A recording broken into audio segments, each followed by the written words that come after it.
Hi guys, this is Jeremiah with Stone Blue Airlines, and today we're taking a look at one of our brand new kits that just released, the P-40 Warhawk. Excited to bring yet another warbird into our flight line. And if you're into warbirds or just love an enjoyable build, this is the kit for you.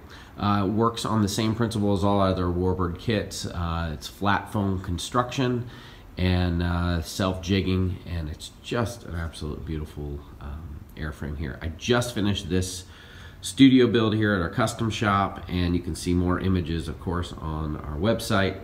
And then I plan to share here in today's video just some images from my build construction as well, and what I chose to do with this. The theme on this particular one is the stud, and you can find more images of that on Google. Let's take a little closer look so you guys can see kind of what I've done here. So on this particular build here from the custom shop, I had some motors and stuff laying around from another warbird, so I moved that over. Big nose cone, a little bit bigger than typically what we do in for most of the kits, but I felt like it worked here, and it worked with the stud theme.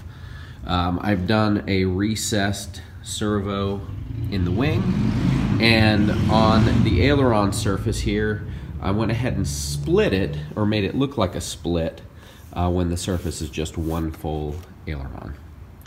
The tail section, as you can see, a little different here, very much to scale and matches the warbird. I'm using all Dubro hardware, and same method that we do all of our aircraft. Laminating process done completely the same. There's really no build difference in these kits than really any other kit, other than the process and shaping. Because it is flat foam, everything is square, and if you'll see from the photos, I go ahead and round everything in sand so that we get a really nice contour to everything, nice aerodynamics in the air. So as far as gear and hardware setup on this particular one, I always run my Emax servos and of course our run cam, and I'm running a Swift Mini. Really like it, it fits well on the top. I did kind of a carbon fiber notch. Now again, this plane can be built FPV, and that's ultimately where it's been designed for, is for FPV flight. We're going to show a little bit of footage here in just a few minutes. I'll let you see some onboard as far as FPV, and then also some ground footage of it in the air. And then the back bay, same setup. And I've got my L9R, I've got our VTX, and I'm running a Minion inside. So everything's buried inside, and because it's foam, it doesn't really matter. I'm not worried about having all my antennas. I want to keep the airframe pretty scale. Now other aircraft, I mounted my FPV antenna here on the back end, left a little gap on this to allow for air passage to come up and through, and also vent here. We've also got a vent on the bottom as well, pass through. Let me go ahead and flip this over here. So here's the bottom of the airframe. Everything else is pretty much standard. Now it's got a little lip due to the shape and contour of the front nose. Once everything's in and glued in, went ahead and re-laminated everything and locked all of this into the fuselage. At the tail end, I went ahead and did a little extra mod with the little tail skid that I had laying around just for landing purposes. Other than that, very straightforward build. It's a very enjoyable build. It's really going to be up to you as far as the pilot and builder, how you finish yours out and how much time you spend on it. I honestly probably spent almost my bigger chunk of time on the paint job and just getting everything right and checkering the back tail section and laying stuff out. This is all Krylon paint.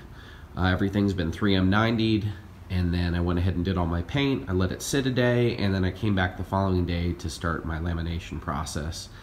And on a build like this, I like to take my time, sanded everything down, contoured it, and just a beautiful aircraft in the air, not only to look at, but to fly. All right, so before we head right over to some DVR flight footage, I wanted to show you some of my build photos that came together.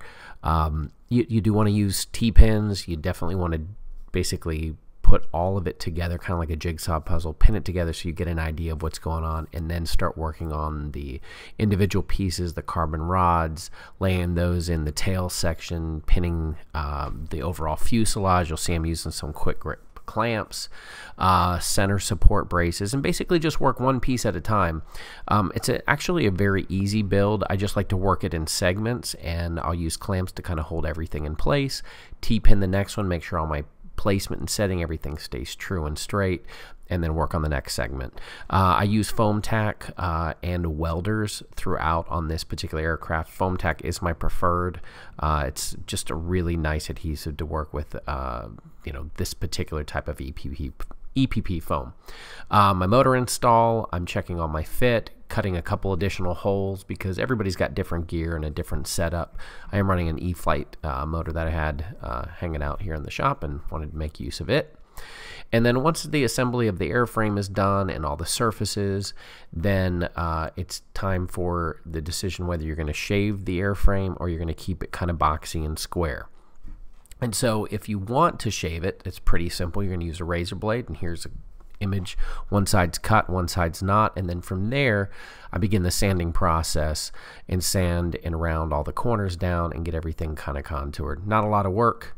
Probably takes more time using the razor blade than anything else. And then you're ready to laminate and do the finished aircraft and get it ready for the air. All right, I'll give you a couple images here of kind of a walk around of our completed build. Really love this plane. The warbirds fly great in windy conditions, which you're going to see in some of the DVR footage. Very aerobatic, maneuverable, but very scale type of aircraft to fly, especially for FPV. So hope you enjoy some of this FPV footage, and I'll kind of talk you through some of the maneuvers and what we're doing with that.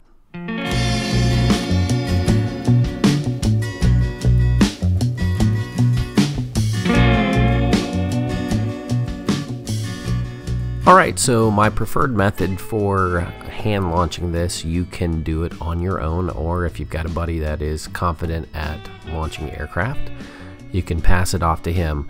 I do prefer, if you can, have somebody else launch it for you on maiden, just so you can be on the sticks. It is a javelin toss, so one hand kind of at the tail, one hand supports underneath the wing, and you just kind of follow through and push the plane into the air. Typically with this one, again, depending on what your setup is, you could do a 3-cell setup. That would not be a problem, running a little bigger prop. I am running a 4-cell setup on a 9-inch prop, so kind of looking for my speed and efficiency out of it. Hammerhead, scale movements, inverted, it handles all of it. I'm doing a little knife edge here under FPV. And it's just a great plane. You really learn a lot of the maneuvers that you can do in a scale aircraft. I like looking down the nose, makes you feel like you're in the cockpit. And then slow speed. Today was fairly gusty where we were out in Williamsburg, where we were flying today with a group doing some demos. And I'm running 5.8 and 2.4. My typical setup on these planes, great range, nice long flight times, and on a 4200 I can get a 15-16 minute flight time and still have a lot of fun with it. Guys, thanks for watching today's video. If you have any questions, leave a comment below, and as always, subscribe and hit that little like button. We'll see you next time.